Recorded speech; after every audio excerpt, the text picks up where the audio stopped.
Hello students, हमने अपनी पहले वाली वीडियो में ये देखा था कि कैसे हम ग्राफ से ये बता पाते हैं कि किसी भी समीकरण के एक हल होंगे या अनंत हल होंगे या फिर एक भी हल नहीं होंगे।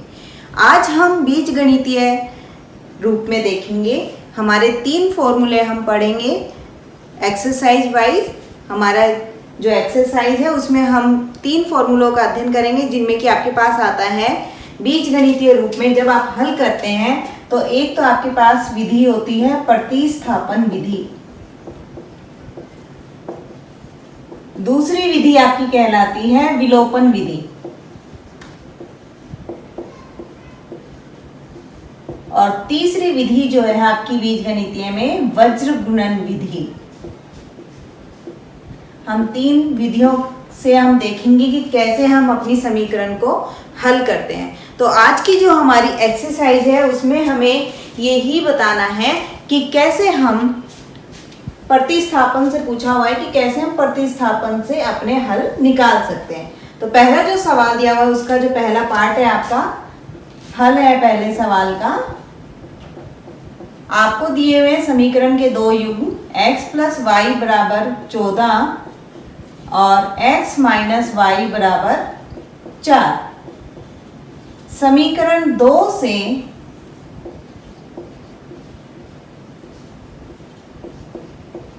y का मान, या हम लिख लेते हैं x का मान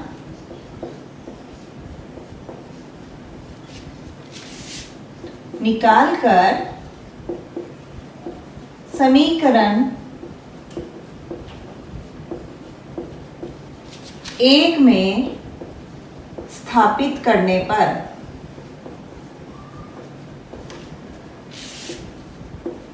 आपको क्या मिलता है। यहाँ पे हम लिखेंगे समीकरण 2 से हमें x का मान निकालना है, मतलब आप लिखेंगे यहाँ पे ये मान आता है हमारा x = 4 + y और समीकरण 1 में हमने x का मान रखा है तो यहाँ हो गया हमारा समीकरण 1 में रखने पर x के जगह पे रखा हमने 4 + y = 14। तो यहाँ आप देखेंगे 4 + 2y = 14 और 2y = 14 - 4, तो हम लिखेंगे इसको 2y = 10 और y बराबर हमारा होगा यहाँ पे 10/2 जो कि आता है आपका 5। तो y का मान y = 5 का y का मान समीकरण 1 में रखने पर,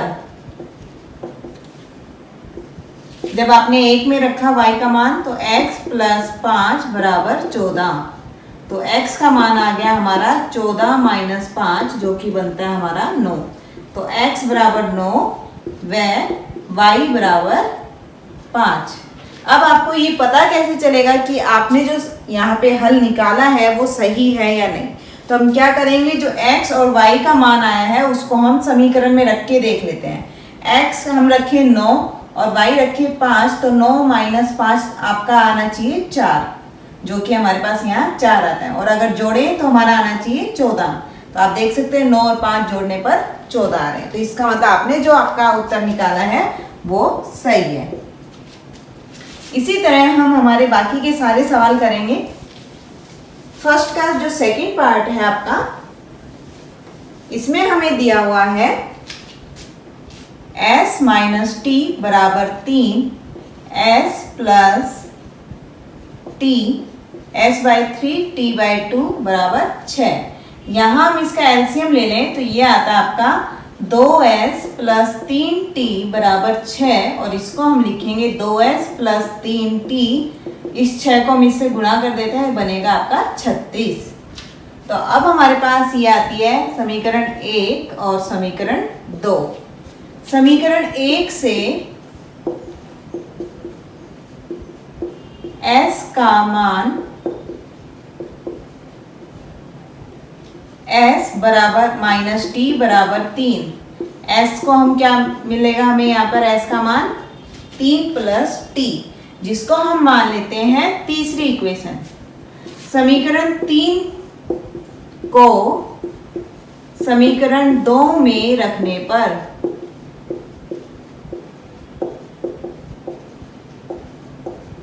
तो यहाँ से हम क्या लिख सकते हैं, 2 3 प्लस टी प्लस 3t बराबर 36।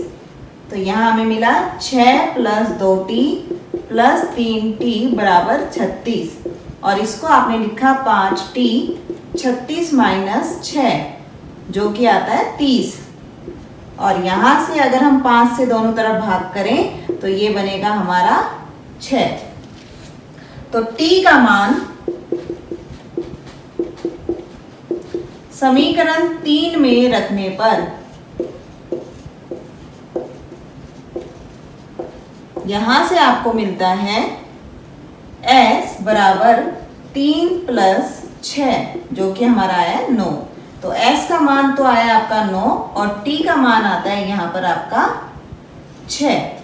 अब पहली समीकरण में हम रख के देखें तो 9 माइनस 6 हमारा 3 होना चाहिए और यहाँ 3 ही आता है आपका। इसी तरह आप यहाँ पर रख के देखेंगे तो आपका जोड़ यहाँ पर 36 ही आएगा इसका, तो आपका ये उत्तर हो गया।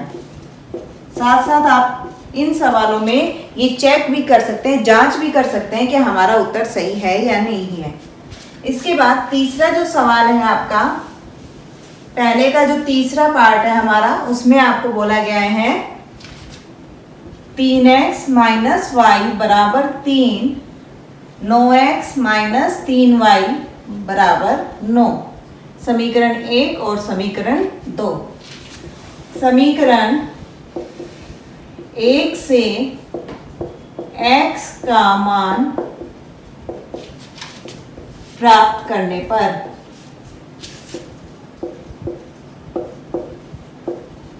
तीन एक्स माइनस वाई बराबर 3x y को हम इधर लेके जाएंगे तो यहाँ माइनस है, यहाँ हो जाएगा प्लस का।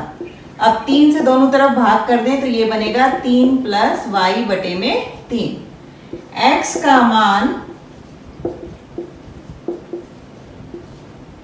इसको हम 3 मान लेते हैं, x का मान समीकरण 2 में रखने पर, ये हम ध्यान रखेंगे कि जिस समीकरण से हम मान निकाल रहे हैं उससे दूसरी समीकरण में हमें वो मान को रखना है।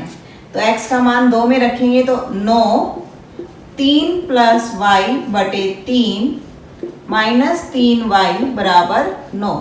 यहाँ से अगर हम इसको देखें तो ये आ रहा है 3 को 3 से गुणा करेंगे 9 प्लस 3y माइनस का 3y बराबर 9। यहाँ 3 प्लस का है आपका 3y और यहाँ माइनस का तो 0, तो 9 बराबर 9। इसका मतलब क्या हुआ, हमें यहाँ पर जो y के मान है हम देखें समीकरण 1 से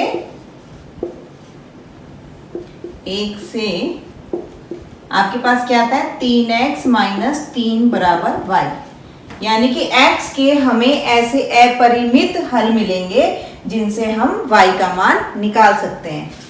x के अपरिमित हल हैं,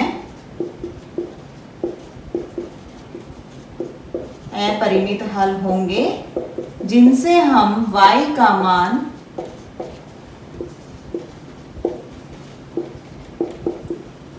निकाल सकते हैं या प्राप्त कर सकते हैं।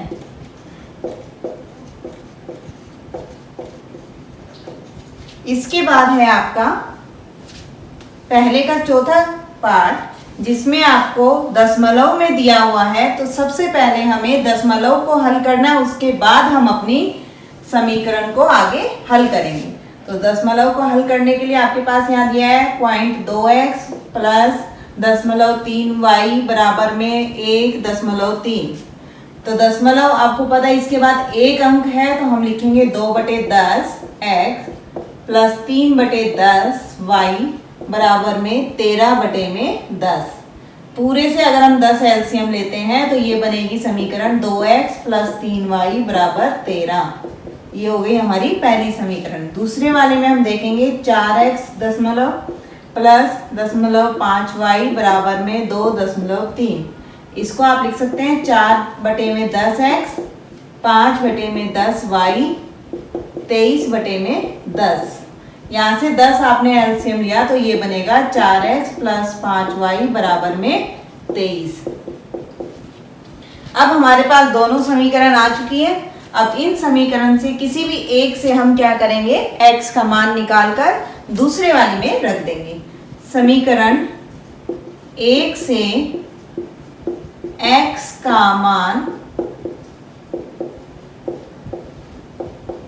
प्राप्त, x का मान निकालने पर 2x प्लस 3y बराबर में 13, 2x बराबर में 13 माइनस में 3y, और x आ गया यहाँ पे 13 माइनस में 3y बटे में 2। x का मान हम क्या कहाँ रख दें, x का मान समीकरण 2 में रखने पर, इसको हम 3 बोल देते हैं, समीकरण 2 में रखने पर, तो यहां से हमें क्या मिलेगा, समीकरण 2 में रखेंगे तो 4, 13 माइनस में 3y बटे में 2 प्लस में 5y बराबर में 23। इसको अगर हम हल करेंगे तो यहाँ मिलेगा आपको 2, 13 दूनी 26 माइनस 3 दूनी 6y प्लस में 5y बराबर में 23। यहाँ माइनस का 6y प्लस का 5y तो माइनस y, और 26 अगर हम यहाँ लेके जाएंगे तो ये बनेगा माइनस का, 23 में से 26 अगर आप घटाएंगे तो ये बनेगा माइनस का 3, माइनस से माइनस कैंसिल तो y बराबर आ गया हमारा 3 का मान समीकरण 3 में रखने पर, 3 में जब आपने रखा तो यहाँ क्या मिला हमें, x बराबर 13 माइनस 3 गुणा 3 बटे 2, यानी कि 13 माइनस 9 बटे 2, यानी कि 4 बटे 2, तो ये आ गया 2। तो x का मान तो आता है 2 और y का मान आया हमारा 3। तो आप यहाँ रख के देख सकते हैं, x अगर हम 2 रखेंगे तो 4 प्लस में 3 3 9, 4 और 9 आपका 13 बन जाता है। इसी तरह आप दूसरी समीकरण में भी रखकर इसको देख सकते हैं, जांच सकते हैं कि आपका उत्तर सही है या नहीं है। इसके बाद हमारा जो 5वां सवाल है, इसमें हमसे बोला गया है √2x प्लस में √3y बराबर में 0। समीकरण 1, √3x माइनस में √8y बराबर में 0। समीकरण 2, समीकरण 1 से x का मान अगर हम निकालें तो ये मिलेगा हमें माइनस का √3y, और दोनों तरफ अगर हम √2 से भाग करें तो ये मिलेगा हमें, इसको हम मान लेते हैं हम 3। x का मान समीकरण 2 में रखने पर हमें प्राप्त होता है √3 गुणा में माइनस का √3 बटे में √2y माइनस का √8y बराबर 0। तो यहाँ से हम इसको लिख सकते हैं √3 और √3 माइनस का 3 बटे में √2, यहाँ से माइनस का √8 हम ले सकते हैं और y हमने बाहर कॉमन ले लिया। अब हमें पता है ये जो संख्या है क्या तो ये 0 होगी या फिर ये 0 है, तभी उनका जो गुना करने पर हमें 0 मिल रहा है, लेकिन हमें दिख रही है कि ये संख्या हमारी 0 नहीं है।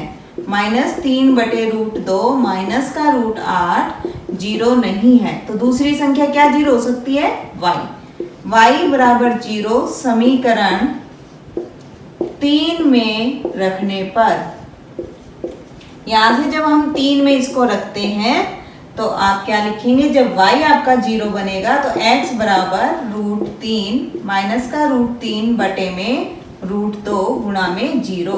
तो यहाँ से ये पूरी संख्या को कर देता है 0। तो x बराबर 0 और y बराबर 0 हमें इसका मान मिलता है। आप यहाँ रखेंगे तो 0 और 0 प्लस करें या माइनस करें हमें 0 ही मिलेगा। इसका मतलब हमारा जो उत्तर है वो सही है। इसके बाद हमारे पास पहले के छठे पार्ट में आपको दिया है, आपको यहाँ करना है 3x बटे 2 माइनस 5y बटे 3 बराबर माइनस का 2। हम क्या करेंगे, इसका एलसीएम निकाल लेते हैं। 6 ये हो गया आपका 9x माइनस का 10y बराबर में -2। यहाँ लिख सकते हैं आप 9x माइनस का 10y बराबर में माइनस का 12। ये हो गई समीकरण 1। इसी तरह हम समीकरण 2 को निकालेंगे। x बटे 3 प्लस y बटे 2 बराबर 13/6। एलसीएम लिया तो आपको मिला 2x प्लस 3y बराबर में 13/6।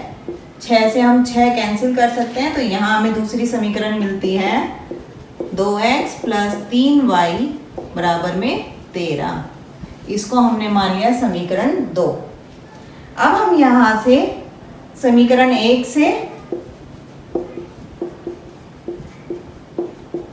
आप क्या निकाल सकते हैं, 9x माइनस 10y बराबर माइनस का 12। 9x बराबर में माइनस का 12 प्लस में 10y, और इस यहाँ से x अगर हम देखेंगे तो हमें प्राप्त होता है माइनस का 12 प्लस में 10y बटे में 9। अब x को हम रख देते हैं, इसको हम 3 मान लेते हैं। x का मान समीकरण 2 में रखने पर ये आपको मिलता है 2x x की जगह पे आपने रखा माइनस का 12 प्लस 10y बटे में 9 प्लस में 3y बराबर में 13। अगर हम यहाँ पर 9 एलसीएम ले लेंगे तो यहाँ हमारा बनेगा माइनस का 24 प्लस का 20y प्लस में 9 3 27y बराबर में 13 में 117। ये हमारे पास आ जाता है। अब इसके बाद हम यहाँ पर लिख सकते हैं 20 और 27 आपका हो गया 47y। यहाँ 117 में हम जोड़ देते हैं 24, तो ये जो मान है वो आ जाता है आपका 141। अब यहाँ है हमारा 47। ये हमारा अगर हम दोनों तरफ 47 से भाग करें तो क्या आ जाएगा हमारा, ये कटेगा आपका 3 पर। तो यहाँ y का मान आ गया आपका 3, और y का मान y बराबर 3 समीकरण 3 में रखने पर,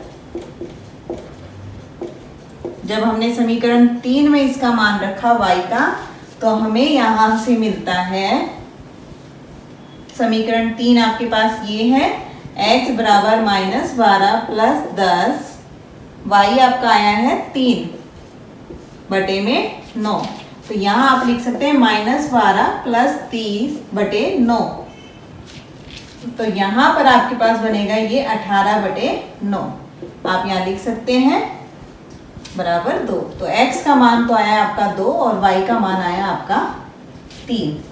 अगर हम यहाँ 2 और 3 रखें तो देख सकते हैं 2 से 2 कैंसिल तो 3, और 3 से 3 कैंसिल तो माइनस का 5। 3 माइनस 5 आपका माइनस का 2 होता है। इसी तरह हम यहाँ रख के चेक कर सकते हैं, आपका मान 13 बटे 6 आ जाएगा। प्रश्न संख्या 2 में आपसे बोला गया है कि 2 समीकरण हैं और इन दोनों समीकरण को हल करने पर हमें m का मान ज्ञात करना है, जब हमें तीसरी समीकरण दी हुई है y बराबर mx प्लस में 3। तो प्रश्न संख्या 2 का हल हो गया। यहाँ पर हमारे पास समीकरण दी है 2x प्लस 3y बराबर 11, और दूसरी समीकरण दी आपको 2x माइनस का 4y बराबर में माइनस का 24। तो यहाँ से समीकरण 1 से आप निकाल सकते हैं 2x प्लस 3y बराबर 11।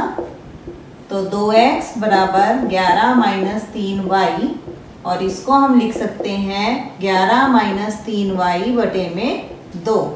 ये हो गई हमारी समीकरण 3। समीकरण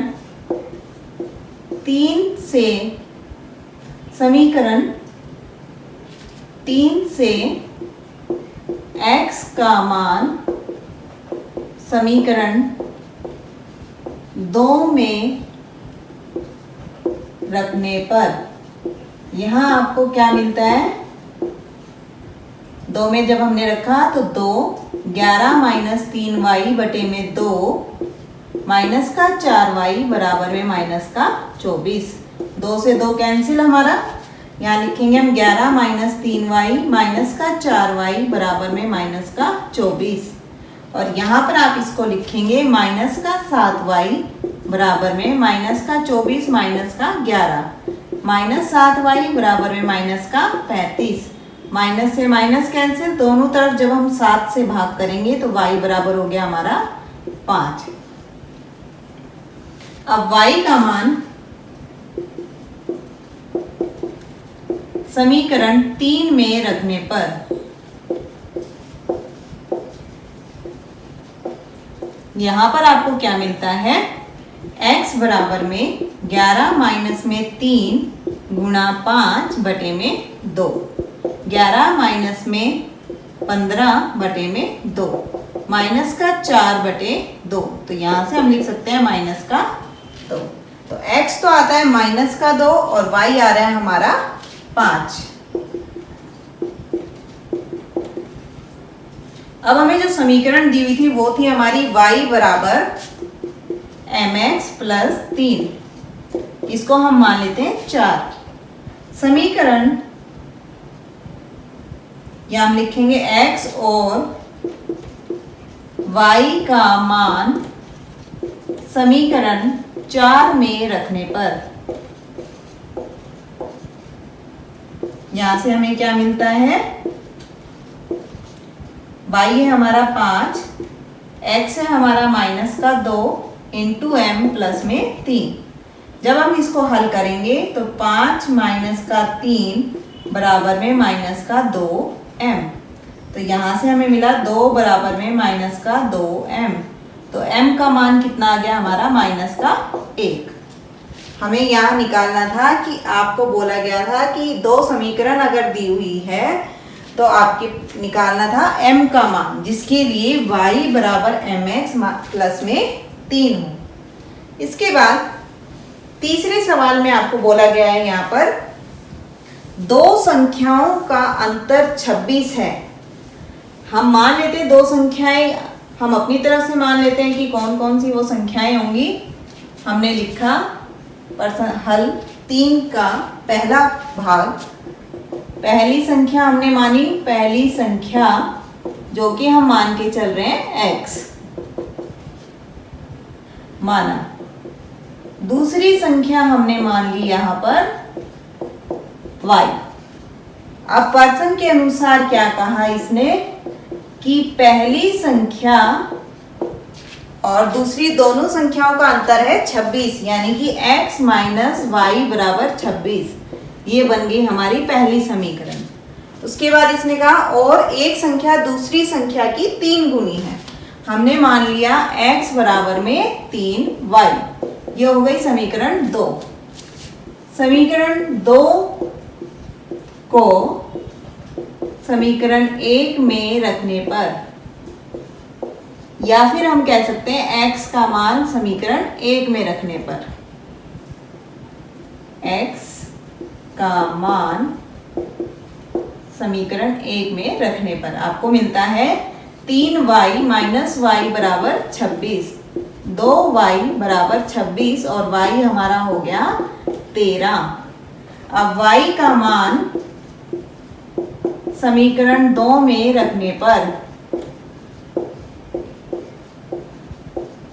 तो यहां से हमें क्या मिलता है, y का मान समीकरण 2 में रखा तो x बराबर 3 गुणा में 13, ये हमारे पास आता है 39। तो x आ गया हमारा 39 और y आया हमारा 13। तो आप देख सकते हैं यहाँ अगर हम 39 रखें और यहाँ 13 रखें तो इन दोनों का अंतर हमारा होना चाहिए 26। यही आ रहा है दोनों का अंतर। और एक संख्या जो है वो दूसरी संख्या के कितना है, 3 गुनी है आपकी। इसके बाद दूसरा जो हमें पूछा गया है, तीसरे के दूसरे भाग में जो हमसे पूछा गया है वो है आपका 2 संपूरक कोणों में बड़ा कोण छोटे कोण से 18 डिग्री अधिक है, उन्हें ज्ञात करो। माना या फिर हम बोल देते हैं माना बड़ा कोण, दूसरा भाग है ये, माना बड़ा कोण आपके पास आता है यहाँ पर x डिग्री, और छोटा कोण जो आ रहा है आपका उसको हम मान लेते हैं y डिग्री। पर्सन में क्या बोला गया है आपसे कि आपके पास संपूरक कोण है, यानी कि इन दोनों का जोड़ कितना होना चाहिए 180 डिग्री। ये हो गई पहली समीकरण। इसके बाद क्या कहा गया कि आपके पास जो बड़ा कोण है वो छोटे वाले से 18 डिग्री अधिक है। तो बड़ा कोण हम मान रहे हैं x को, तो ये छोटे वाले से कितना अधिक है 18। तो यहाँ हम लिख सकते हैं x डिग्री माइनस में y डिग्री बराबर में 18 डिग्री। यहाँ से हमें मिली है समीकरण 2। समीकरण 2 से x का मान प्राप्त करने पर आपको मिलता है यहाँ पर x note minus y note बराबर 18 डिग्री। तो हम यहाँ से x का मान निकालेंगे तो ये मिलेगा 18 डिग्री प्लस में y डिग्री। इसको हम मान लेते हैं समीकरण 3। x का मान समीकरण 1 में रखने पर आपको यहाँ मिलता है, x का मान आया था 18 डिग्री प्लस में y डिग्री बराबर में 180 डिग्री। यहाँ आप लिखेंगे तो ये बनेगा 2y degree equal to 180 degree minus में 18 डिग्री। तो आप जब इसको माइनस करेंगे तो 10 में से 8 गए आपका 2, 7 में से 1 गए 6 और 1। यहाँ पर आपके पास बनेगा ये 180 माइनस में आपने 18 किया। इसके पास आपके पास y डिग्री यहाँ पर आ जाती है 81। अब हम देख लेते हैं हमारे पास x का मान क्या आता है। y का मान समीकरण 3 में रखने पर आपको यहाँ पर क्या मिलता है, x डिग्री बराबर में 18 डिग्री प्लस में 81 डिग्री। तो यहाँ आपका मान आ जाता है 99 डिग्री। तो x का मान तो आया 99 डिग्री, बड़ा वाला जो कोण आता है, और छोटे वाला जो कोण आया वो आया हमारा 81 डिग्री। आप देख सकते हैं कि दोनों का जो जोड़ है आपका वो क्या बन रहा है 180 डिग्री। और यहाँ पर हम ये भी बता सकते हैं कि जो छोटे वाला कोण है वो बड़े वाले से 18 डिग्री आपका कम है। इसके बाद है आपके पास तीसरे भाग में आपसे बोला गया है कि एक कोच ने बल्ले और गेंद इतने रुपए में खरीदी है और बाद में उसने फिर से बल्ले और गेंद इतने में खरीदी, तो बल्ले और गेंद का मूल्य बताइए। तो इसमें हमारे पास है तीसरे भाग में हम बोल सकते हैं माना बल्ले का मूल्य कितना आ रहा है हमारा x रुपए, और गेंद का जो मूल्य है वो हम बोल रहे हैं यहाँ पे y रुपए। अब पर्सन में जो हमें कहा गया है उसके अनुसार जो कोच ने यहाँ पर खरीदे हैं 7 बल्ले व 6 गेंद, तो 7 बल्ले व 6 गेंद का मूल्य इसने चुकाया 3800 रुपए। ये हो गई समीकरण 1। इसके बाद में उसने 3 बल्ले और 5 गेंद का मूल्य चुकाया यहाँ पर 1750। तो समीकरण 1 से हमें क्या मिलता है 7x प्लस 6y बराबर में 3800। यहाँ से हम लिख सकते हैं 7x बराबर में 3800 माइनस में 6y, और दोनों तरफ 7 से भाग करेंगे तो यहाँ हमें मिलेगा 3800 माइनस में 6y बटे में 7। x का मान समीकरण 2 में रखने पर इसको हम 3 मान लेते हैं। 2 में रखा हमने x का मान, तो 3 3800 माइनस में 6y बटे में 7 प्लस में 5y बराबर में 1750। यहाँ जब आप हल करेंगे तो ये बनेगा हमारा 11,400। 3 8 24, 3 3 9 और 2 11, माइनस में 3 6 18 y, 7 हम एलसीएम ले रहे हैं तो यहाँ बनेगा 7 5 35 y बराबर में, यहाँ इसको हम 7 से गुणा करेंगे तो ये बनेगा 7 5 35 49 और 3 आपका 52 और 7 और 5 12, 12,250। यहाँ से हम लिख सकते हैं 35 में से अगर आप 18 माइनस करते हैं तो आपको यहाँ मिलता है 15 माइनस में 8 आप निकालेंगे तो ये आपका हो जाएगा 7 और 2 में से 1 जाने पर 1 बराबर में 12,250 में से हम माइनस करें 11,400। 11,400 जब आप माइनस करें तो आपको मिलेगा 0 5, 12 में से 4 गए 8, 1 में से 1 0 और 0। ये यहाँ है आपके पास 17y। यहाँ पर आप देखेंगे, आप इसको जब भाग करेंगे 17 से तो ये आपका जाएगा 50 पर। y का मान समीकरण 3 में रखने पर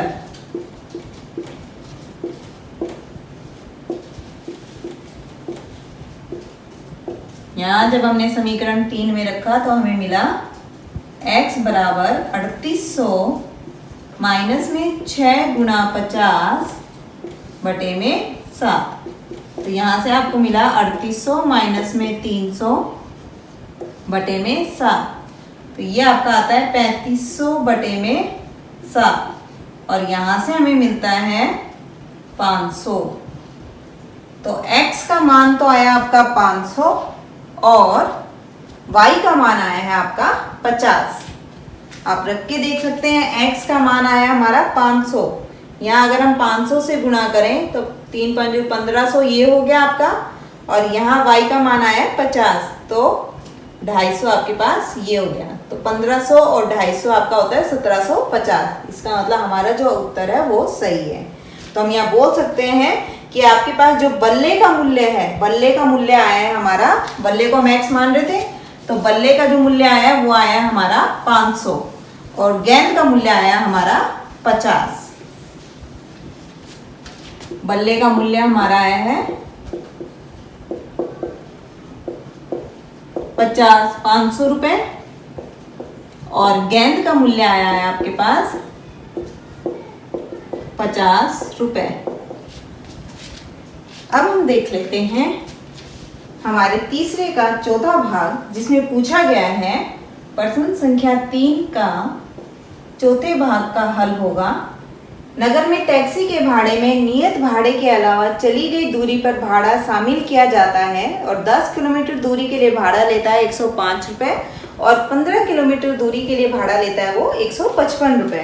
तो नियत दूरी और प्रति किलोमीटर भाड़ा क्या होगा और व्यक्ति को 25 किलोमीटर अगर यात्रा करनी है तो उसको कितना भाड़ा देना होगा। तो हम मान लेते हैं, माना नियत दूरी का भाड़ा, नियत दूरी का भाड़ा जो कि आप मान रहे हो x रुपए।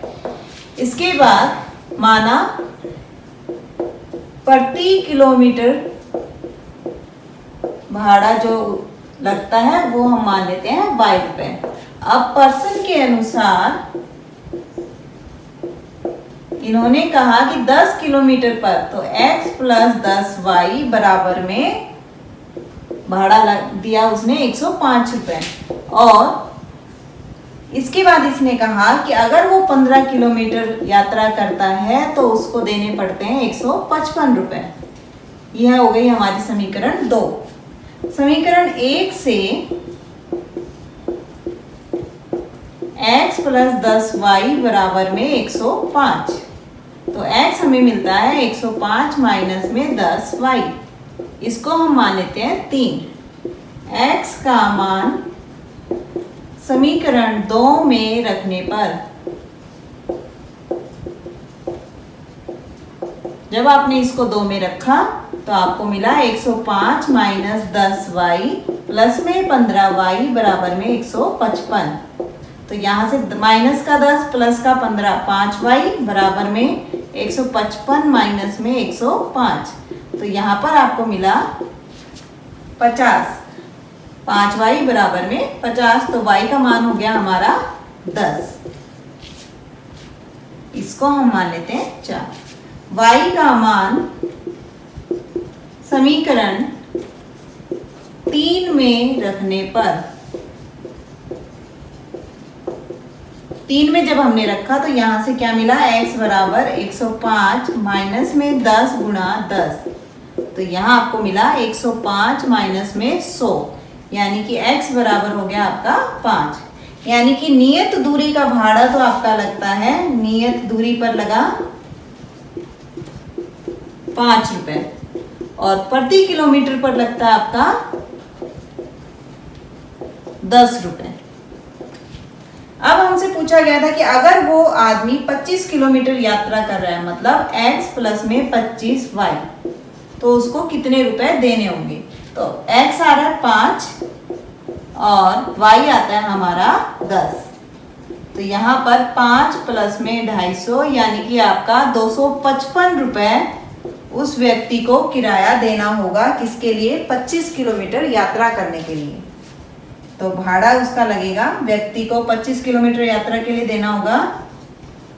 व्यक्ति को 25 किलोमीटर यात्रा के लिए 255 रुपए देने होंगे।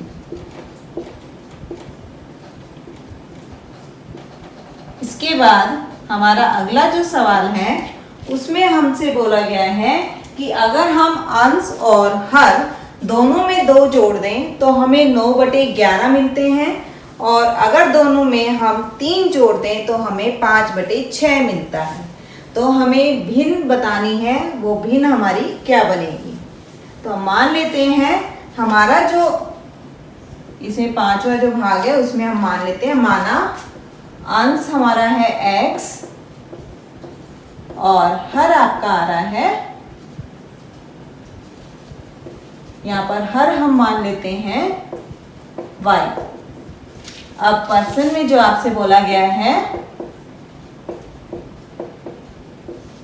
उसके अनुसार हम लिख सकते हैं, अगर हमने दोनों तरफ 2 जोड़े अंश और हर में तो हमारे पास मिलता है ये 9/11। इसको हम एलसीएम लेके या फिर क्रॉस मल्टीप्लाई से आर पार गुणा करके इसको हल कर देते हैं। 11x प्लस 22 बराबर में 9y प्लस में 18। तो यहाँ से मिला 11x माइनस 9y बराबर में 18 माइनस का 22। तो आप लिखेंगे 11x माइनस का 9y बराबर में 18 माइनस y माइनस का 4। ये मिली है हमें समीकरण 1। इसके बाद हमें कहा गया अगर दोनों में आप 3 जोड़ दें, अंश में भी 3 जोड़ देते हैं हम और हर में भी 3 जोड़ दें तो हमें क्या मिल जाता है। यहाँ पे हमारी जो भिन्न है वो मिलती है 5/6। इसमें भी हम आर पार गुणा करके निकाल लेंगे। हमारी दूसरी समीकरण 6x प्लस में 18 बराबर 5y प्लस में 15। तो 6x माइनस का 5y बराबर में 15 माइनस में 18। तो हमें यहाँ से मिलता है 6x माइनस का 5y बराबर में माइनस का 3। ये है समीकरण 2। अब हम समीकरण 1 से हम निकाल लेते हैं x का मान। 11x माइनस 9y बराबर में माइनस का 4। तो 11x बराबर में हो गया माइनस का 4 प्लस में 9y। x आ गया हमारा माइनस का 4 प्लस 9y बटे में 11। इसको हम मान लेते हैं 3। x का मान समीकरण 2 में रखने पर जब हम 2 में x का मान रखेंगे तो वहां से हमें मिल जाएगा हमारा y। तो यहां पर हम लिख देते हैं समीकरण 2 ये है हमारी। x का मान हमारे पास आ चुका है, तो x का मान हम यहाँ लिख रहे हैं माइनस का 4 प्लस का 9y बटे में 11 माइनस का 5y बराबर में माइनस का 3। यहाँ पर हमने अपना x का मान रखा। अब इसको हम हल करेंगे। हमने एलसीएम लिया तो यहाँ से लिख सकते हैं माइनस का 24 प्लस में 54y माइनस में 55y बराबर में माइनस का 33। यहाँ से जब हम हल करेंगे 54 माइनस 55 तो ये बनेगा माइनस का y और यहाँ बना माइनस का 33 प्लस में 24, तो यहाँ से हमें मिला माइनस का 9। तो y का मान आ गया 9। अब y का मान समीकरण 3 में रखने पर, समीकरण 3 में रखने पर हमें मिलता है, यहाँ पर समीकरण 3 थी हमारी ये, तो यहाँ रखने पर हमें क्या मिलता है, x बराबर माइनस का 4 प्लस 9 गुणा 9 बटे में 11। ये आपके पास बनेगा माइनस का 4 प्लस में 81 बटे में 11, ये बनेगा 77 बटे में 11। तो यहाँ से x का मान आ गया 7। तो हम देख सकते हैं हमारी जो यहाँ भिन्न बनेगी, भिन्न हमें पता है अंश बटे में हर। अंश हम मान रहे थे हमारा x को और हर हम मान रहे थे हमारा y को। तो x आया हमारा 7 और y आया हमारा 9। अब इन्होंने देखो क्या कहा था कि अगर दोनों में 2-2 जोड़ दें तो हमें 9 बटे 11 मिल जाती है। आप 2 जोड़ के देखिए, 7 में 2 जोड़े तो 9 और 9 में 2 जोड़ेंगे तो 11, तो 9 बटे 11। अगर हम 3-3 जोड़ दें, आपने यहाँ 3 जोड़ा तो यहाँ मिला 10 और यहाँ मिला आपको 12, तो जब आप उसको 2 से कट करेंगे तो आपको 5 बटे 6 मिल जाएगा। इसके बाद हमारा आखिरी सवाल आज का, जिसमें आपको बोला गया है तीसरे के छठे पार्ट में कि अगर जैकब जो है 5 वर्ष बाद उसके पुत्र की आयु से 3 गुनी आयु का हो जाएगा। माना जैकब की आयु जो कि है x वर्ष और पुत्र की आयु मान लेते हैं हम, माना पुत्र की आयु ये हम मान लेते हैं y वर्ष। अब 5 वर्ष बाद, 5 वर्ष बाद, 5 वर्ष बाद अगर हमसे कहते हैं तो हम इसमें जोड़ेंगे 5 वर्ष बाद पिता की आयु कितनी होगी, 3 गुनी होगी अपने पुत्र से। तो ये हो गया 3 गुनी पुत्र से। तो यहाँ से जब हम हल करेंगे तो x प्लस 5 बराबर में 3y प्लस में 15, और इसको हम लिखेंगे x माइनस 3y बराबर में 15 माइनस 5, जो कि आपके पास आ गई समीकरण x माइनस 3y बराबर में 10।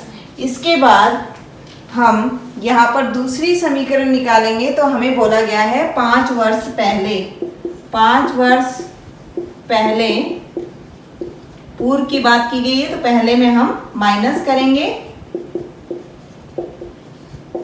और यहाँ पर पिता की आयु कितनी थी 5 वर्ष पहले, 7 गुनी।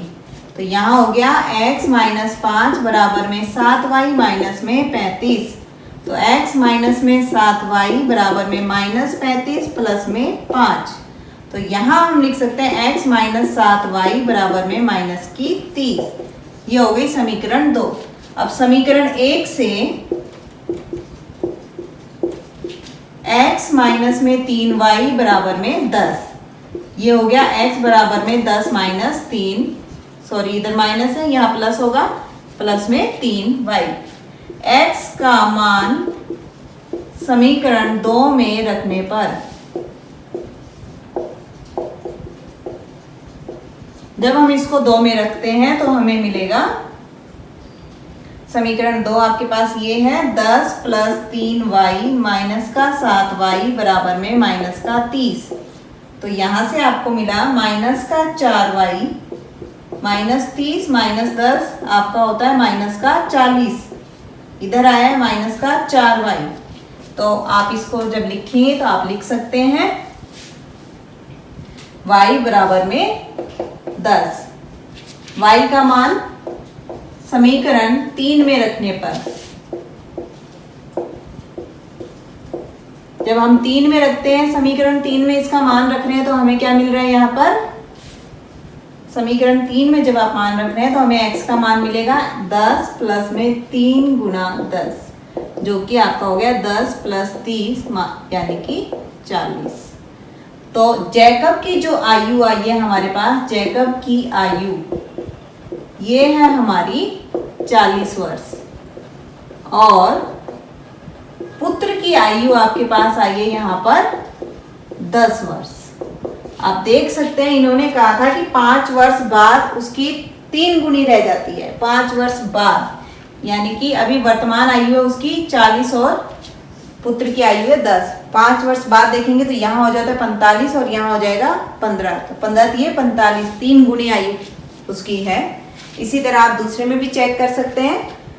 तो हमने आज यहाँ पर हमारी विधि देखी है प्रतिस्थापन विधि, जिससे हमने अपनी जो एक्सरसाइज 3.3 है उसको हल किया है। अगली एक्सरसाइज 3.4 में हम अपना दूसरा मेथड, दूसरी जो विधि है विलोपन विधि, उससे हम अपने सवाल हल करेंगे। Thank you.